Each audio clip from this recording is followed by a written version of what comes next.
So tell me about Fred Cook. Like, when do you first remember Fred Cook? What year would that have been? I was born in 1942, so I can remember my father, I would say by 45 when I was 3. I can actually really remember him. What would his job have been in 1945? He was always a cowboy, generally worked as a foreman at the ranches that we lived on. I don't remember him being anything less than the foreman. Yeah. Which nowadays would probably be like a more of a manager. And like by foreman, I mean, or not even foreman, but a cowboy, I mean, we're talking like day in, day out, worked on the back of a horse. Yeah, oh yeah. Like, yeah, pretty much everything was on the back of a horse. Occasionally there would be some groundwork if you had to clear out a spring or fix a fence or something, but basically the ranches he worked on were large enough that they generally had a utility crew, we'd call it nowadays, that did like repairing fences and things of that nature. So the cowboys basically were just that. They did all their work horseback. And herding cattle and doing what you do with cattle. Castrating and you had the groundwork, branding, castrating, and dehoning, all that sort of stuff. And basically, on a big ranch like that, your basic job is just to ride a certain area each day and just check for problems. Cattle that are down, cattle that are hurt, sick, whatever. Check the feed, make sure there's feed, make sure there's water. You know, if you don't have, if they graze all the grass off, you need to move them to another part of the ranch. Or if the spring goes dry, you need to move them to another water source.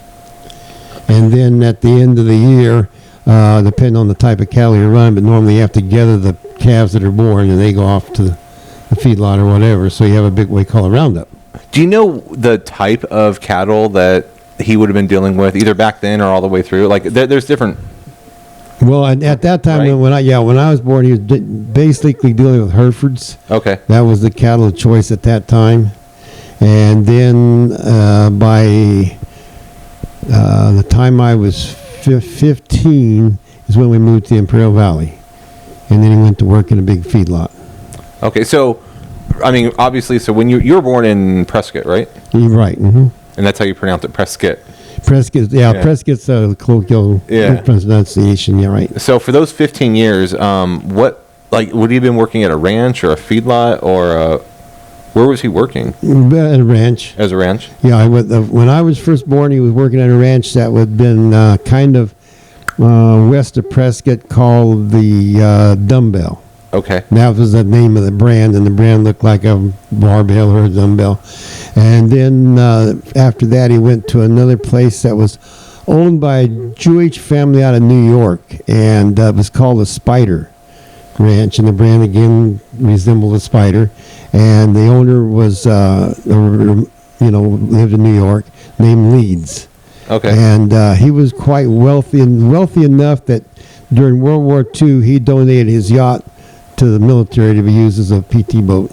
No kidding. Which was very common at that time. The really wealthy people donated their yachts to the Navy. That's how like the Civil Air Patrol started. Yeah, a bunch of people that owned airplanes would fly them on the East Coast. I'll be doggone, yeah. So then he worked for that guy, and then we went from there. That's the first ranch I can actually remember. I actually rode a horse. They said I was 3 years old, so I assume I was, but I can remember riding there. And then we moved from there to a ranch south of Prescott, and I don't recall the name, but he was foreman on that ranch, and we lived there until I got in the first grade. So then it was decided we needed to move to town so I could go to school, because those ranches are so remote, there's no possible way to go to school. And so he went to work for the highway construction company. I can't remember the name of it. You remember that company that I told you? The road company Dad worked for? I don't either. But yeah, it was out of Prescott. Okay. And what they were doing at that time was rebuilding Highway 66. Okay. And so he bought us what we call a travel trailer these days. Then we actually went on the road with the construction crew. Oh, no kidding. And started about Winslow, working this way toward the Colorado River. And we lived in Winslow and Snowflake and Williams and Flagstaff, et cetera, as we went along. So he decided that wasn't what he wanted. He wanted to get back in the ranching business, and he had a friend, a fellow named Dick Denny. And his dad had founded this ranch called Fort Rock up by Seligman, and he homesteaded it way back in the probably turn of the century, maybe the 1800s. Well, actually the 1800s. And so that is the father of the guy that my dad worked for. So he hired him as the foreman of that ranch, and it was a big ranch. It was 172 sections, big ranch, and he was foreman there for many, many years till we moved to California. Oh, wow. And that's when my mom was born, right? Was Seligman and Sherry, were they born? Yeah, they were born there, right. Okay. Mm-hmm, yeah. And I think your mom was the one that was born she was born in a motel. Because Sherry was born first, and 13 months later, Jeannie come along, your mother, and we started for the doctor, and we got it was about an hour and a half on a dirt road from the ranch into Seligman. We hit Highway 66 to go to Prescott to the hospital. So we got to Seligman, and Mom said, I don't think I can go any further. Well, in those days, Santa Fe Railroad would have a doctor in each little whistle stop for their Santa Fe employees. So there was that railroad doctor, and a guy named Dr. Gungle in Seligman, and he would not only treat the railroad people, he'd treat anybody else that come in his office. So she said, well, I better stop here and check with Dr. Gungle. Well, Dr. Gungle said, I don't think you can make it into Prescott, which was another hour and a half or so in those days. So she went and got a motel, and that's where she had your mom. No kidding. Oh. And that was, I guess, then the next day after she was born, then Dad drove her on into Prescott to the hospital, and that was it. All right. So, and that would have been, 15 years after you, or? Yeah, right after I was born, yeah. All right, wow. And so then after the Seligman days, he moved, or I guess everybody moved to Imperial Valley. Yeah, right. Yeah, sometime after that, we moved to Imperial Valley. All right, and then from that point, it was pretty much feedlots, right? And feedlots, right. All right. And did you ever work with him on the feedlot? All the time, yeah. Like on horseback? Mm-hmm. Okay. Yeah, he got the job. Him and I went down there on July the 17th in about probably about 56, 57, something of that nature. And went in to see the owner of the feedlot. And I went with Dad to see if I could get a part-time job there. And went in this guy's big fancy office at the Planters Hotel in Brawley. And Dad chatted about whatever.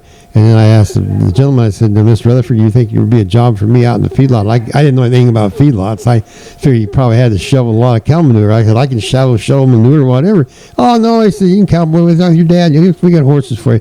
Dad speaks up right away and says, well, he's not as good a cowboy as he should have been because he didn't spend a lot of time in town, which I had spent more time as I got older working the gas station in Seligman rather than going out to the ranch. It was a lot more fun, a lot more girls in Seligman than there was out of Fort Rock, right? Okay, and because we've talked about that in the past, like you're a mechanic, right? You'd rather like build a hot rod than to break a horse, right? Yeah, yeah. I was that, and of course, in my time, in my teenage years, especially in California, the hot rod was the holy grail. It really was. I mean, that's the everybody was in the hot rods. Yeah. You think of like that Beach Boys time. Yeah, exactly. Like that's what you got to live. Exactly. Yeah. Yeah. If you weren't in the hot rods, there's something wrong with you. Yeah, in Southern California. Yeah. Exactly. Yeah. And so anyhow, I worked the feedlot simply as to take revenue to maintain my hot rods. All right. I didn't care what I did for a job, as long as I had a part-time job and got money. And since my dad was a foreman at the feedlot, well, I always had a job, and so I cowboyed. I knew what I was doing. I was born and raised in that atmosphere and that trade, and so I did it for several years just simply as a source of income, not because I loved it. Like you could throw a lasso and shoe horses and the whole thing, all the sunrise, the sunset, Dr. Cattle and the whole thing, and it was a good job for a kid because they paid me the same as they paid the full grown cowboys. Yeah, I got my same salary as they did. Only thing they furnished them houses. All the cowboys part of their salary was the house, nice 2 or 3 bedroom, cement block house. So, and that were generally located around the feedlot, that area. But other than that, I got the same salary they got. And did you rodeo too? A little bit before we moved to California. When I was a freshman in high school on down till I'd say from the time I was 10 years old till I was 15 or 14 or 15, we did the junior rodeos up here. Okay. And but once I moved to California, I pretty much got out of that. And did Grandpa still rodeo in California, or just when he was in Arizona? No, he rodeoed in Cal. Well, let me backtrack a little bit. He rodeoed in Arizona, then we moved to Fort Rock. Okay. In 1950, the owner of Fort Rock said, "No more rodeo. You're going to run this for you're the foreman, and you're not going off to rodeos." Oh, okay. So he took us kids, my brother and I, to junior rodeos all the time and all that, but he didn't rodeo. But then when he moved to Imperial Valley, him and another group of guys got together and formed a roping club. And the fellow he worked for was very wealthy, a guy named Rutherford. He did a lot of the development in the Brawley area, from rodeo grounds to whatever. Very, very wealthy person, owned feedlots and farmland, etc., hotel, you name it. So anyhow, Dad talked to him and said, we need to start a roping club, build this arena and all, and then you can use it for a rodeo once a year. So Dad said, yeah, that's a good deal. And that kind of money to him was no big thing. So they built this very elaborate rodeo arena in the Brawley area, and on some city land, so you can make it a city park. Wait, is this where the cattle call came from? Yep, that's where the cattle call came from. Wait, are you saying Grandpa had something to do with that? Oh yeah, initially, yeah. So and I did too. Oh, no kidding. Yeah, I was working for the on the weekends. I worked at the feedlot, and I didn't like to cowboy, and so I'd finally wiggled my way into working into the repair shop at the feedlot, fixing the trucks, doing welding, stuff like that. So my job for a long time, for several weekends, was making gates for the rodeo arena, rolling up gates out of pipe. Oh, no kidding. And the owner had bought a lot of used oil well pipe from the Midwest, wherever, or Texas, Oklahoma, where they have oil wells. Yeah. And so we spent hours and hours, me and a couple of sons of the other gentleman that worked at the feedlot, making gates and stuff for the rodeo arena. Huh. And then this Rutherford guy, he was able to get almost everything donated, other things such as the groundwork, building the grandstand and things of this nature by various construction outfits that he, owed him favors, whatever. Yeah. And I knew one fellow in particular that had a earth moving business, big turn of poles and that sort of stuff. And he was building, they made a huge mound of dirt, and then that's what they set the grandstand within. And so he worked on that for a long time, and then the guy kept saying, we need this, we need that. And he said, I finally had to tell Rutherford, hey, I got jobs, because his main business at that time was trenching fields. Okay. They put drainage trenches in. You familiar with that? Yeah. Okay. So he said, I got customers waiting. He said, I got to bail out here. He told me this person, I had to tell Rutherford, I donated all I could. Yeah. And anyhow, but so that's how that all started. And then they had the first rodeo, and I worked out there in the roping chutes, bringing the cattle in for the ropers. I got recruited a couple of my buddies from town to help me, and Dad was the arena director. And he was the arena director probably for the first 3 or 4 years of the rodeo. No kidding. And then I worked in the roping chutes, getting the cattle in line for the roped or bulldog or whatever they were going to do. Yeah, see, I never knew that. I knew about 1948 rodeo in Prescott. Mm-hmm. He won.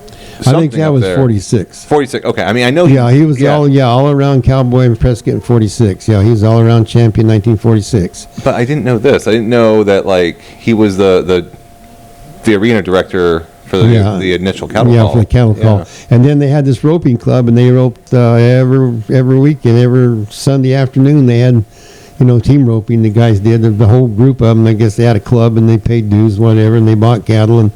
They go out there and rope every weekend, and they used to pay me to come out and run the chutes for them. Get the cattle in, get them ready to go, stuff like that when I was in high school. No kidding. Yeah, and I never did get into it. By that time, I was in the hot rods. I worked in the cattle industry because that was my source of income, not because I wanted to be a cowboy or a cattleman or a farmer. Wow. My dream at that time was to go to Indianapolis or something like that. All right. Yeah, I hear that. Yeah, I mean, and so really, grandfather's whole career, his whole life, worked, either on horseback or on a ranch, with the exception of that highway job or whatever. Mm-hmm. His whole life is spent horseback, and even at the feedlot in his later years, he became the foreman, but he would still saddle a horse every morning, even though he probably just left him tied to the hitching rail most of the day. and he drove around his pickup or whatever. But the horse was there in case he needed to get on the horse and go do some sorting some cattle or whatever. All right, wow. Yeah. He worked as a cowboy all of his life except for that small, probably a year or so in the highway construction business, and that was it. I don't think he ever done anything else to my knowledge. Wow. And from the time I can remember, he was always the foreman of the whatever ranch or feedlot or wherever he worked at. And evidently he worked at other feedlots in the Blythe area when I was probably 6 years old, but I don't remember it myself. I remember him telling me that. And he said some guy hired him, say, I'll give you 50 cents an hour, but I got all the hours you want. Oh, my God. I mean, but that would have been 40s, right? The 1940s? That would have been in the late 40s, yeah. Because when did Grandma and Grandpa get married? Well, I was born in 42. I'd say they were married 41, probably. Okay. 40, 41, something like that. Okay, so right around that era. Yeah, something in that nature, yeah. Wow. But I know say he was a very, very good cattleman, and he was generally, every place he worked, he was in management, so, he was I guess you'd say in terms, he was smarter than the average bear. He really was. He was very well read, and he was quite knowledgeable on cattle diseases and doctoring and this thing. Very good horseman. I thought he was, until I met some high-end horse trainers, which I met in recent years, he was the best horse trainer I had ever seen in my life as far as ranch-type people are concerned. I thought Dad really had a gift of breaking and training horses, and he was the best I'd ever seen until years later I got hooked up with some real horse trainers, and that's a whole different world now. Yeah. You get into the horse whispering stuff, which is really real. Believe it or not, I didn't think it was until I got involved in it. Well, I mean, he had that, right? He had a touch of that. Well, he probably did, but didn't realize it. Yeah, he did. He used some horse psychology, but I don't think he realized it as such at the time. His saying was, a horse responds to pain. Well, they still do today, but now we call it pressure, not pain. But a horse, you can't tell a horse, go get my boots. Like you can a dog. Go get my shoes, go get them. You can't tell a horse that. A horse will not respond to audible commands. A little bit, a few things like you can train a horse to stop by saying whoa, but you don't want to ever use that word for anything else. You don't want anybody riding with you using that word unless you want the horse to stop. They're not like a dog. Yeah. So basically, they respond to pressure. You pull on the reins, they stop. Right, left, whatever, or spur them, or whatever you do, or change your position of the saddles. And all you have to do is use your calves or your legs. But that's pressure. Yeah. And Dad understood that, and he just used different terminology, but he knew what he was doing there. Well, I mean, I did hear that, though, that he would be able to train or work with horses that, others couldn't. Right. He had a real gift with horses, and he'd roped and rodeoed a lot, and he bulldogged and he team roped and calf roped, so he had roping horses and bulldogging horses, which he trained himself. Yeah. So he was a really good horse trainer. He really was in his time, and in recent years whole thing's changed quite a bit. But like I said, in his time, he was very gentle with horses, and he could take a horse that had bad habits and correct him. And I don't ever remember him using a lot of force or anything of that nature. He was quite gentle with horses.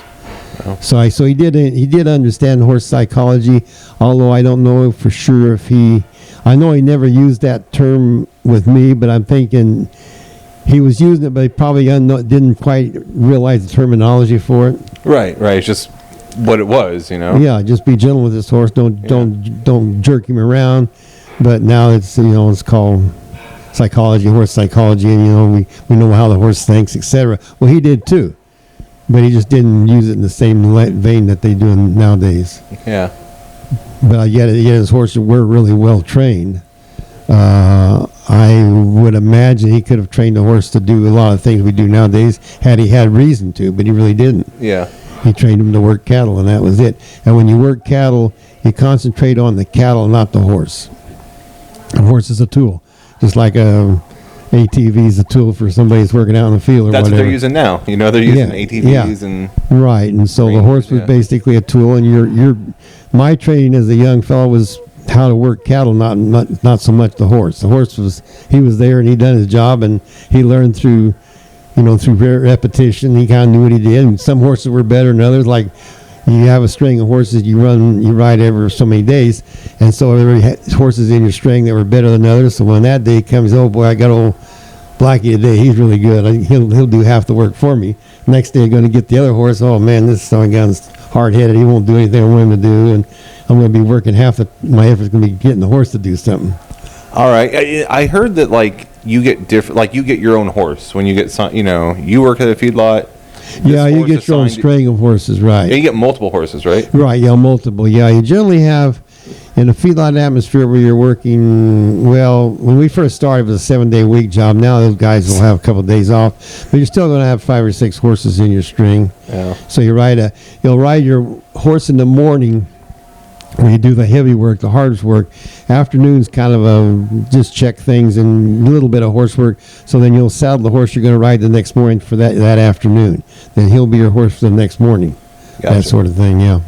All right. So you don't ride the horse you worked hard on that day. You give him a break. Yeah, he gets a break till he gets back in the line till 6 days later or whatever. Do you ever miss any of that work or that world? Not really. Probably not the work, because it was hard. And then I was a kid. I was more interested in hot rods and mechanics. I did it, like I say, I did it as a method to pay for my hobby, and so I really didn't miss it. Years later, I got back into riding horses, and I can see where I probably missed it and didn't realize it. Yeah. But that's just the horse part of it, not working on it. Yeah. The leisure part of it. Right. I hear you. All right. Well, I mean, thank you. I just kind of wanted to hear a little bit more about Fred Cook. Yeah, that was about like I say. He was a fine horseman, a good cattleman. He understood cattle, understood horses, was very well read. So he had a lot of veterinary medicine ability with him, and yet he wasn't hesitant to call a vet if he needed one. Yeah. And even though most of the time he knew what to do, but occasionally he'd call a vet out if there was something that he ran up against that he wasn't familiar with. That's about, I can say he was probably one of the best cowboy type horsemen I ever met. That was not a horse trainer per se, just the way he handled his horses for work. He was very good with horse, much better than a lot of the fellows. Yeah, he was always gentle with them, and he could get a lot out of his horse simply because of his knowledge and feel, and probably understanding the horse psychology, even though he didn't dwell on that like they do nowadays. Yeah. All right. And he knew cattle. He knew cattle really well. He was well versed in the cattle market. He owned quite a few cattle of his own. Oh, okay. I didn't know that. Yeah, part of his salary at the feedlot after he'd been there, he worked the feedlot for almost 30 years. Yeah. So as he progressed up through the ranks, so to speak, part of his salary was to be able to. But in the cattle business, generally the people that feed cattle will buy them on a bank loan. In other words, you go to the bank and you buy $250,000 worth of cattle. On a counter check. Yeah. And then when you sell the cow, you pay off the note of the bank plus interest, and the rest is your profit. And so his employer allowed him the ability or arranged the ability for him to do that sort of thing too, as a sideline. Okay. So he would buy cattle, and they would run them. Initially, you buy a cattle off of a ranch or little young calves that have been weaned from their mother. You bring them to a place like this valley here or Imperial Valley, wherever. You put them out on pasture to grow them up to a size till they're about 2 years old. So otherwise they're full-grown beef. So you put them on pasture. Well, then when they're on pasture, you have to have people that go out and check them every day, doctor the sick ones. And also, if you're running on a beet field or a alfalfa field, you use electric fence. Well, that fence has to be constantly moved from area to area as the cattle graze that area down. So as a small operator like my dad, he generally had a partner. They go out and do all that stuff and move their fences and take care of their cattle after work. All right. And then that's how he did it. And then when they got to a certain age, they could bring them into the feedlot. And of course, he put right into the feedlot and milled in. Okay. And I don't know how much he made doing that, but in years later, a horse fell with him and dislocated his shoulder, did tremendous damage to his shoulder. In fact, he pretty much lost the use of his right arm after that. And he told me this would have been in the probably 60s, mid-60s maybe, when that accident happened. He said, and I had $3,000 in my pocket that morning. In those days, that was a lot of money just carry around in your pocket. Oh yeah, for a cowboy, because he was one of his other sidelines, which he was really good at, and I'm not bragging, and I've been around a lot of horses, especially in the last 10 years. I spent a tremendous amount of time with horses. He was the best farrier I ever saw, as far as shoeing horses. Yeah. I never saw anybody. It's a gift. It's farrowing, shoeing horses is kind of a work of art. It's kind of an art form. Besides, you do have the mechanics of doing it right, but there's quite a bit of art goes with it to dress it and make it look good. And Dad had a real feel for that. He knew how to adjust shoeing to correct gait problems, crippled problems, stuff like that with horses. He was probably the best farrier I ever knew, and I've met quite a few of them, especially in the last 10, 15 years. Oh yeah, I mean, especially like growing up in that industry, and Dad could really shoe horses really well. He could correct problems and all that, and with just the knowledge he'd learned, I know, through probably doing it and reading and whatever. Wow. And talking to other farriers, but he was really good at that. And so anyhow, when he went to work the feedlot, he made a lot of money on the side shoeing horses. He was booked solid for months ahead. He had customers just beating on his door, and he did it all after work. And he did the horses that belonged to the feedlot. He did those generally during his lunch hours. They generally took about a 2-3 hour lunch hour. Okay. And so he would shoe horses during his lunch hour, and then after work, and then he had a whole string of private customers who shoe their horses all the time. Do you remember what he would charge? I don't really recall. Okay. I know he charged the going rate though. I know he did good, he made money at it. It seems to me like I was talking to my friend that has horses I deal with a lot. I was telling him I think my dad used to get like $25 a head or something like that, and this guy said I'm paying $200 a head now. Right, exactly. Yeah. But that's just inflation, So, yeah. But I mean, I think he did good at it. That all of his side money that he used for frivolous items all came from his horse shoeing. All right. Yeah, he did good at it, and it was all cash, probably tax free. Yeah. So it's a good deal. Yeah, right on. But that's about. And like I said, in the rodeo career, like I say, he did win the all around at Prescott. He competed in saddle bronc riding, calf roping, team roping, and bulldogging or steer wrestling, and that was his primary event was steer wrestling. That's what he's the best at. He told me that once. He made the most money at that. With steer wrestling. And he wasn't. Nowadays, the steer wrestlers are generally like defensive linemen. Right. In those days, they were just regular stature people. My dad was a little over 6 feet and weighed maybe 170 pounds. Wow. But he had the technique and he did it. Yeah. And that was his premier event. No kidding. Yeah. Shit. And I think a lot of that too that's probably a lot of the psychological thing, because you imagine going 30 miles an hour on a horse and bail off and grab a steer by the horns. Yeah. And wrestling it. Yeah, it's kind of a scary situation. I mean, because you're obviously they outweigh you. You're using that energy, that force, that inertia to take it to the ground. Well, get on your motorcycle and put 30 miles an hour and look off, see if you want to just bail off and grab somebody. Yeah, no. No, you don't want to do that. And that person running 30 miles an hour too alongside of you, that animal. And doesn't have horns. Yeah. Doesn't have horns. Yeah. Steer wrestling is a pretty rough sport. Wow. Oh, very cool. Well, are you ready? Is that what? For pie? Yeah. If you guys are. I am if you are. I'm ready. All right. Well, thank you. You're welcome.